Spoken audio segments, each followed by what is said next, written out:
While my previous video is uploading, possibly sideways due to basic incompetence, I'd say I found it quite cathartic. Normally quite camera shy, but yeah, I thought I'd give it another go.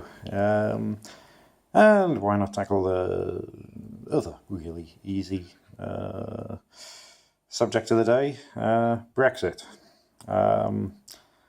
Let me say that nothing that's happened so far has surprised me one iota. I've been saying for the last 2 years that just about the only possibility is no deal. I'm not surprised by the chaos, the incompetence, I don't know, the self-betrayal, the poor politics, the complete and utter clusterfuck that the government are making of this. And this is basically because the civil servants are involved. Now, I used to be a civil servant, and it's a fairly odd institution, and I do mean institution. I mean, there's people in the civil service who really are institutionalized. The idea that they could operate, in the private sector is fairly ridiculous. However, clearly the civil service, to say that their role here is dubious. Well, no, let's go the whole hog. I mean, they're turning this country into a banana republic. For anyone outside the UK who hasn't followed things in depth, we had a minister responsible for Brexit, David Davis. He headed up the Department for Exiting the European Union. And time after time is, been asked, when is the white paper going to be published, which sets out the UK's negotiating position? And basically 2 years into the process, and after, various answers which never made much sense, it turns out himself and his entire department had been completely excluded from actually forming this white paper. So the minister, who is democratically accountable to the people and to Parliament for formulating the Brexit plan, didn't even see the contents until a couple of Fridays ago. The Prime Minister's private retreat called Checkers, where the entire cabinet were invited. They were told they had to use their ministerial cars. They weren't allowed to go in their own personal cars in case they resigned. And therefore, if they resigned, they would have to walk home. Because due to Tory cuts, there's no buses. So yeah, imagine, just try to put yourself in the place of a less civilized nation, like the United States. Can you imagine, say, the Secretary of State, or one of your great officers of state, the person who is democratically accountable to the people, having no say in a major negotiating position, a major document, and then being told you either accept it on this day or you resign and walk home. And the thing that no one's talking about is the civil service's role in this. Because, the Cabinet Office is almost entirely staffed by civil servants of, one strange persuasion or other. But the reason this doesn't surprise me is, or the reason even shenanigans of that sort of extent, things are really, let's be honest, a constitutional crisis. This is not the way proper government is meant to work. It's utter chaos, and even the end result, even if you're the sort of dubious chap who thinks that the end justify the means.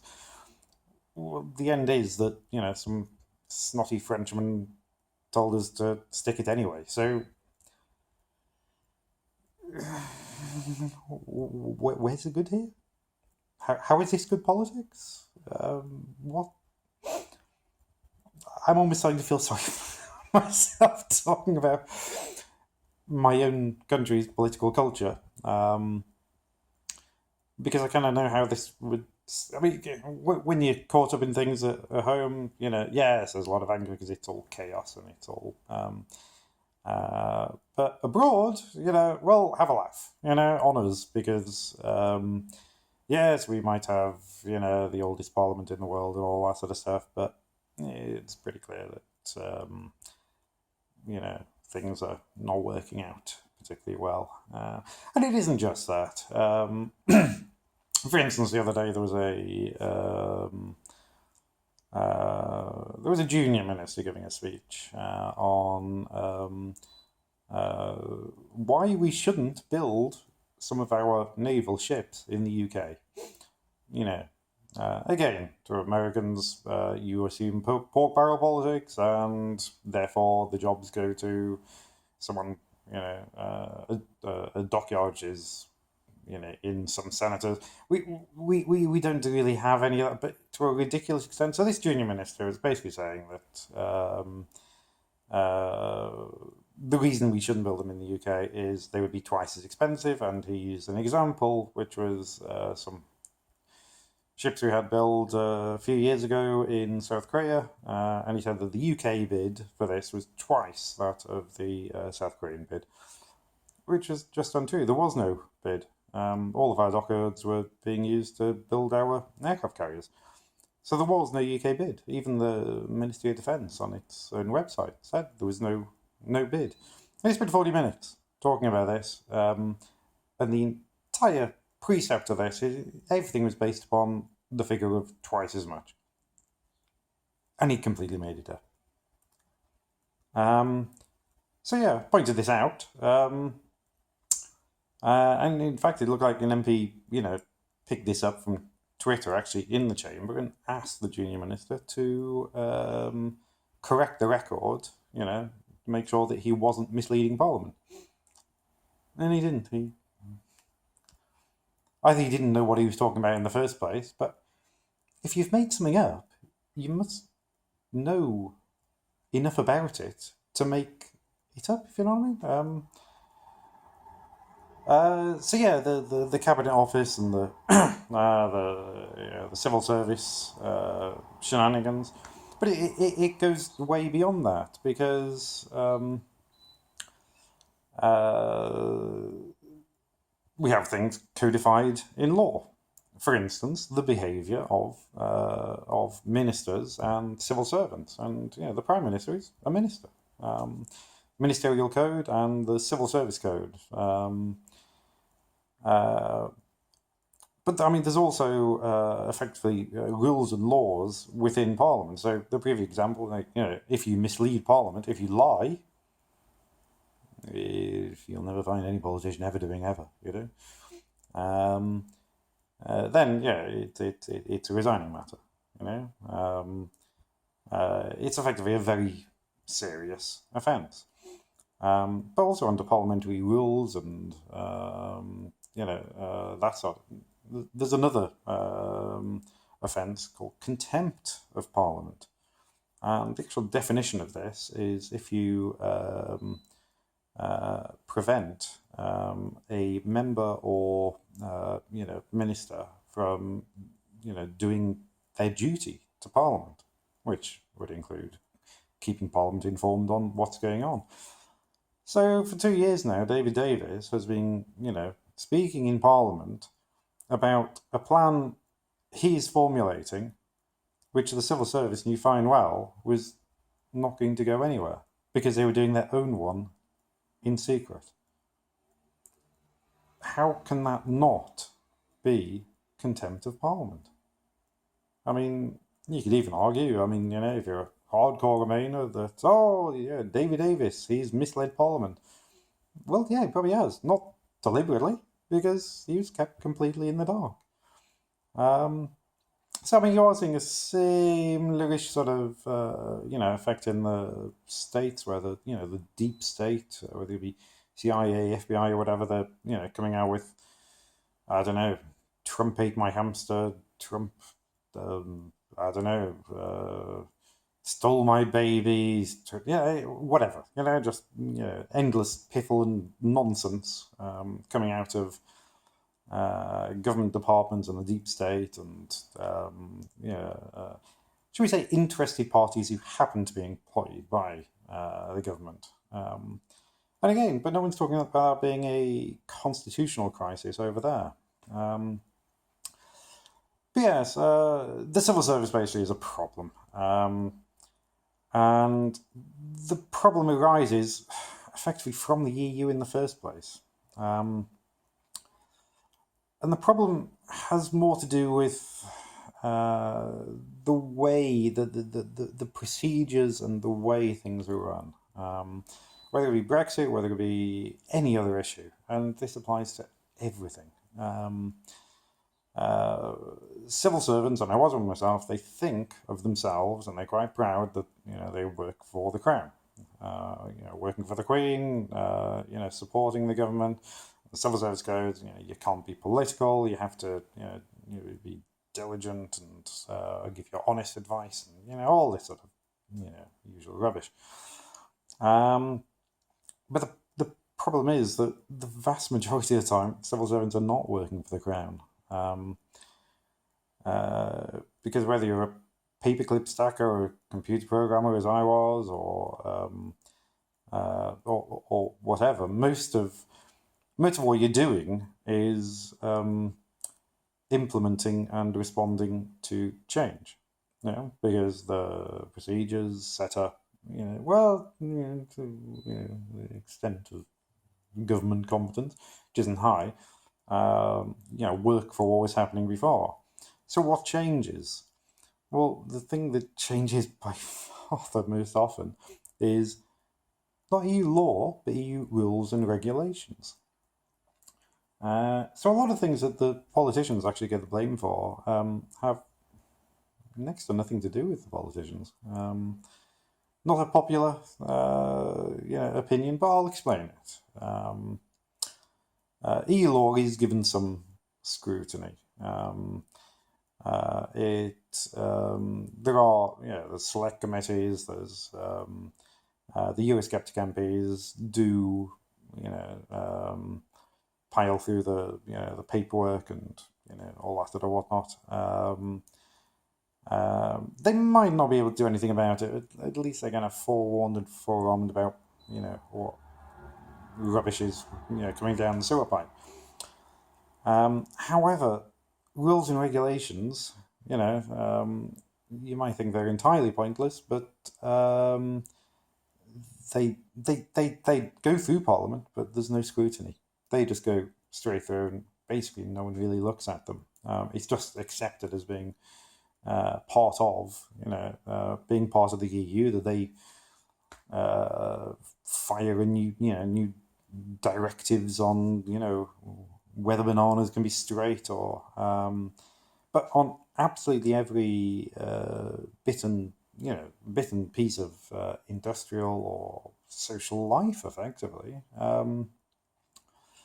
which is a bit worrying, because surely, I mean, the rules and regulations, you have to abide by all the time in order to trade, in order to, whether you're buying things, it affects what you can buy, it affects, like Dyson Hoovers, they were kicking the crap out of the Continental Hoovers, so the EU brings in regulations to try to level the playing field, give them give the Continental competition a better chance. But they didn't do it through laws, they did it through rules and regulations, rules and regulations which, were deliberately kind of tilted,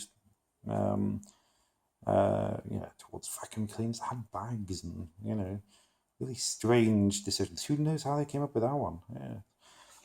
Yeah. So who's in charge of implementing and enforcing all of these endlessly pointless rules and regulations? Well, it's the civil service. That is the thing that changes. That is the main avenue of work. I would say about 70% or more of what we did on a day-by-day basis was, if you traced it back, something to do with a change in EU rules and regulations.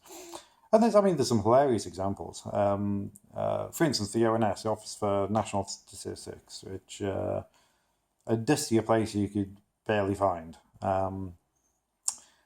The EU decided to change the rules and regulations on how you collect economic statistics. Yeah. So basically, what they decided was, drugs and working girls now had to be part of your economic statistics. Now, I mean no disservice to the good men and women of the of the ONS when I say that I very much doubt they had a clue about either. And you can actually read the report that some poor statistician who had to spend less time with his paper clips and someone doing research on a topic who clearly hilariously knew nothing about. And it looks as though, in order to research prostitution, he basically looked up some websites for, how much working girls charge in the centre of London, and then applied it to the entire country, using some feminist statistics on how terribly downtrodden, women and how many, are forced into prostitution. Well, frankly, if his findings were correct, which I think I worked out that it meant that every single working girl in the country was earning £120,000 a year, then I don't think they were forced into it all downtrodden. Yeah. But I mean, the net effect of this was he was good enough, though, despite the fact they were earning £120,000 a year. He credited them 50 pence per transaction for a condom. It's not as though he wasn't thorough. It's not as though he wasn't doing his job. He was just clueless, and he clearly didn't think through the implications, because multiplying big numbers, in the centre of London, by some, really dodgy, feminist-based statistics, meant you came up with quite a large number, which, oddly enough, increased the country's. I think with that and drugs, it's increased the country's GDP by, I think it's £8 or £10 billion a year. But seeing as though your contribution to the EU is based upon your GNI, it basically meant that the EU said, right, you owe us £2 billion. Do you remember that one when Cameron said, no, I'm not paying it? And then how long did it take him to roll over and just pay it? Yeah, it wasn't very long. But yeah, when you actually work for the civil service, you kind of know something is a bit weird and a bit wrong. And I think I know what it is. It is the rules and regulations, but it's not individual industries or the rules and regulations on it's the theme. It's the extent of them, and imagine if you I don't know, if you had a village, yeah, it was your village, you were dictator of the village, and you wanted to change how they actually thought about things. Well, surely applying lots and lots of rules and regulations about everything to modify their behaviour in certain ways, small at first and then bigger and bigger as you go along.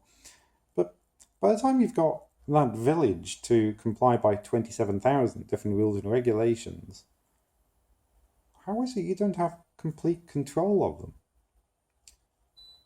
Now, something I noticed in the civil service that past about the B grades, which is technical, as in you're a doer. You're someone who does something. When you get to a C grade, then you're into the pointless management. But one thing I noticed was that there was barely a manager. There was barely a manager that, even though they were technically male, let's just say, it would have been difficult to find a pair of bollocks between them. And this seemed to get more pronounced the more senior they were. And I don't think this was a natural thing, because I mean, one of my mates, ex-squaddy, he certainly had some good stories from his youth. Yeah, he didn't seem like a cuck, he didn't seem like a beta male or anything like that. But he'd been, promoted several times, and it was kind of evident that he'd just gone downhill. He'd just turned into I don't know, well, all those things, and he was universal across the more senior. When you actually got to the senior civil service level, I mean, my God, one thing that came out recently was they were saying there's barely a senior civil servant in the country who supports Brexit. But think about it. How could that be loaded when 52% of the population, supported, and probably more like 70% nowadays? How is it possible that the civil service doesn't represent that at all? Well, it's simply due to self-selection. In order to implement rules and regulations, pointless rules and regulations, it helps if you're in tune with the philosophy behind them, not just the intent, but the philosophy. So that raises the question: what is the philosophy of the EU?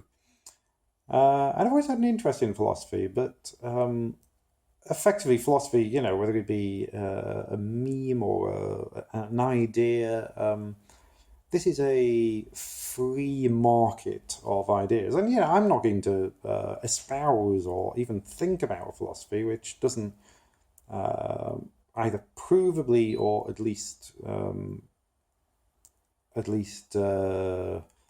claim to make me freer, richer, more successful, my society more successful, more coherent, etc., etc., etc.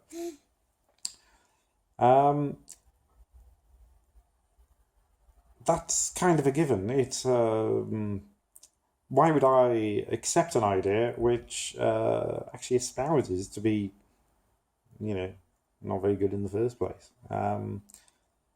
But the philosophy behind the EU doesn't. And key to this is a furiously bright bloke called Habermas. And the rest of the Frankfurt School, etc., which you might have heard some things like common purpose, and you might have heard the term cultural Marxism, and it's certainly a real thing. I mean, this is no the fact that the universities and professors and all this sort of stuff exist who espouse this isn't in any doubt. But I think the thing that no one could understand was, why would anyone sign up for this crap? Because, especially with the liberal English tradition of, Locke and Smith and, huge list of philosophers who provably made not just the UK, but the world and society in general better, richer, more equitable place. Why would anyone ever even consider a philosophy which is basically based on German butthurt? It's even the kindest interpretations and descriptions of the Frankfurt School don't make it sound particularly appetizing. And yet, it's been going since the 20s, and apparently it's very influential. Well, how is it influential? How is it possible that a philosophy which is diamond crap,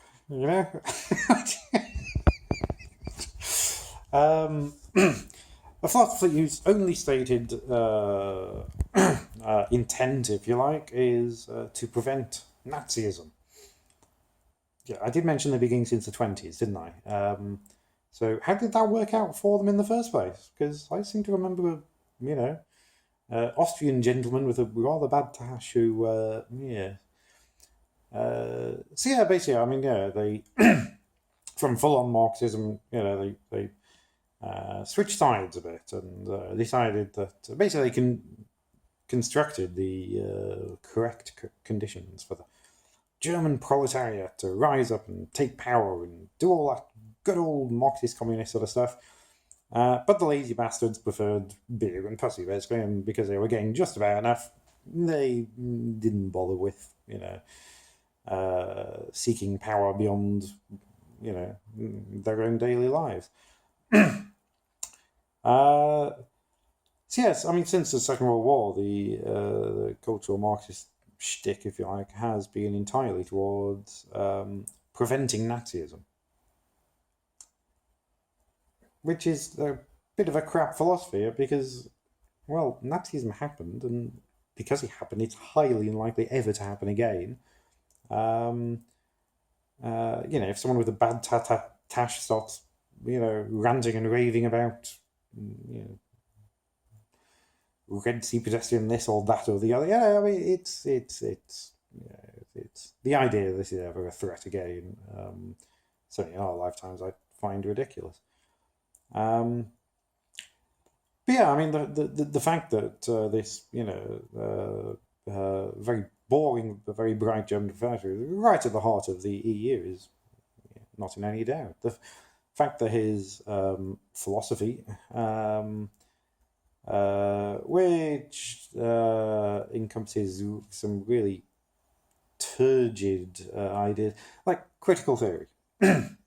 Critical theory sounds quite impressive, doesn't it? And it's like, oh, right, oh, well, yeah, that sounds quite complicated and philosophical. It basically means you criticize everything.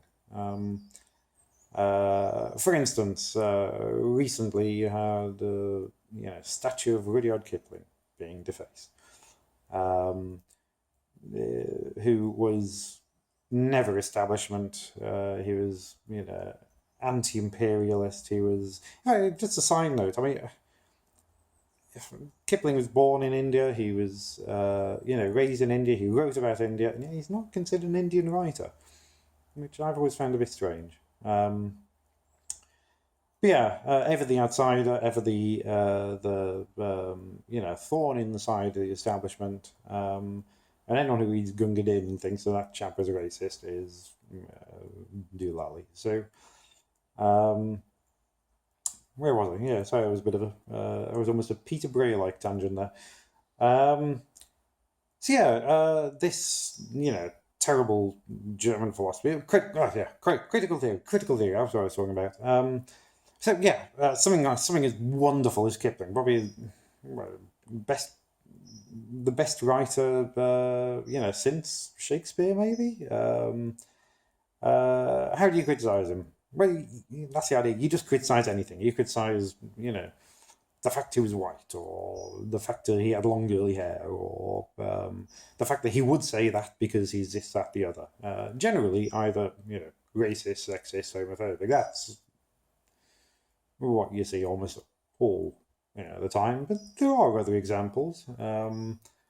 For instance, you hear this gender studies nonsense, like that you're just studying, every other subject you're just studying dead white males and all that sort of stuff. Well, but they were right. That's why you're studying them. So yeah, critical theory sounds really impressive, but just amounts to making any argument so dull and having to wade through so much, utter drivel about, chasing someone's motives and things that they have absolutely no control over. Like, anyone watching this and saying you'd just be saying that because you're a white male. Well done. You're a racist and you're a sexist, and you probably shouldn't be proud of that, and you probably shouldn't be watching things a bit out of your league. But that would be critical theory. So yeah, with this, really turgid philosophy and philosopher, at the very heart of the EU. And bear in mind, I mean, when the marvelous Juncker, the EU president and drunkard, when he looked a bit sticky whether I think it was him or Schmidt was going to get in. I mean, this chap and all of his academic cronies came out saying, "Oh no, he has to be Juncker," because he's very much in line with the sort of philosophy it is that espouse. So what I mean, cultural Marxism itself, if you don't know anything about it, then don't bother. It's dog shit, but it is certainly at the heart of at the heart of EU operations. Their entire plan, if you like, predicates upon this. As an example, you can, if you follow defence and all that sort of stuff, the whole idea of the EU is forming its own army. Well, if this is a shock to anyone, then you only had to read a 2005 book by Habermas to find out that this is where they were going. If the EU were run by Habermas, is where the stake would go. There's no two ways about it. And he's probably, to be fair to the evil genius bastard, he's probably been one of the most important people in Europe for the last 20, 30 years. And you've probably never heard of him. I think he's actually retired now. But so how does this relate to the civil service? Well, if you're going to be good at implementing and enforcing culturally Marxist dogma, written as rules and regulations, probably doesn't hurt that much if you are a bit of a Marxist in the first place. It probably doesn't hurt that much if you don't have a pair of balls. It probably doesn't hurt that much if, I don't know,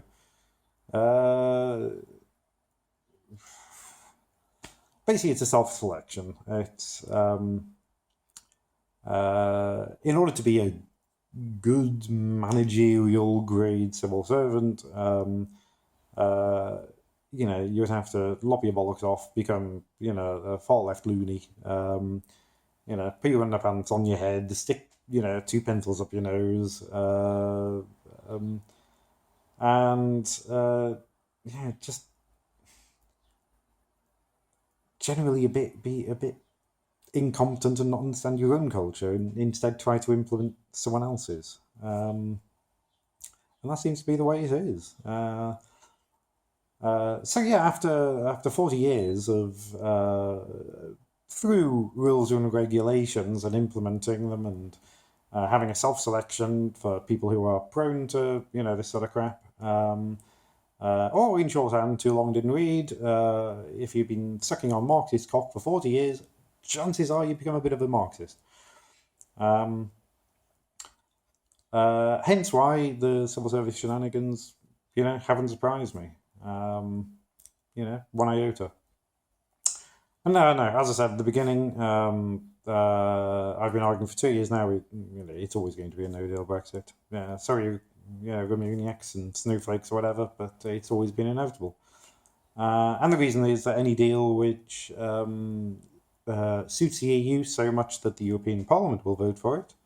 And very much, I mean, a final deal has to be ratified not just by the European Parliament, not just by the governments of the 27 member states, but also by places like Catalonia, what do you call it, Walloons or whatever in Belgium. There's loads of little parliaments that have a regional sub-say sort of thing. So I think it's 30 odd in total. Spain, for instance, is saying there will be no deal unless there's a settlement on Gibraltar. The long short, they're trying to steal Gibraltar from us, which has been, since the Treaty of Utrecht has pretty much been, one of their aims, and it shouldn't be a surprise, but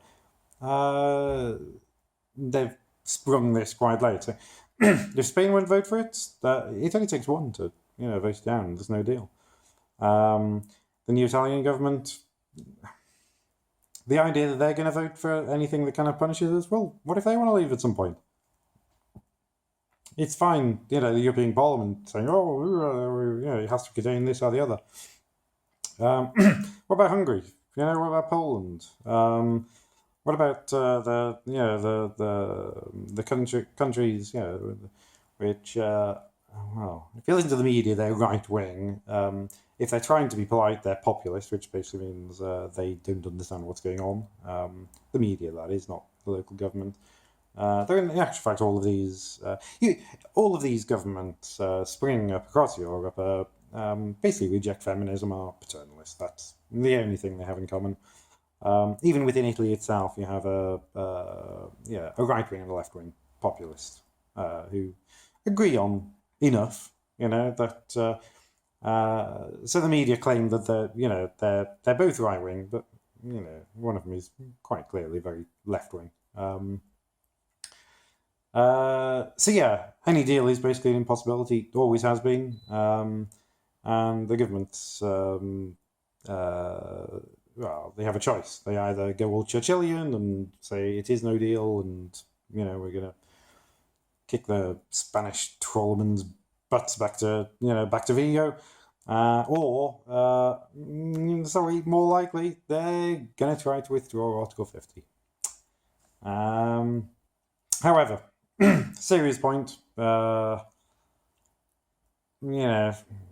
Constitutionally, what the Civil Service have done to the Department directing the European Union and David Davis and his junior ministers is criminal.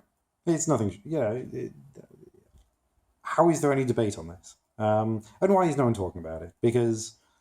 It's quite clear, it's in the rules, it's in the laws. But these people have knighthoods, they've probably slayed a few dragons in their time and, saved some damsel in distress.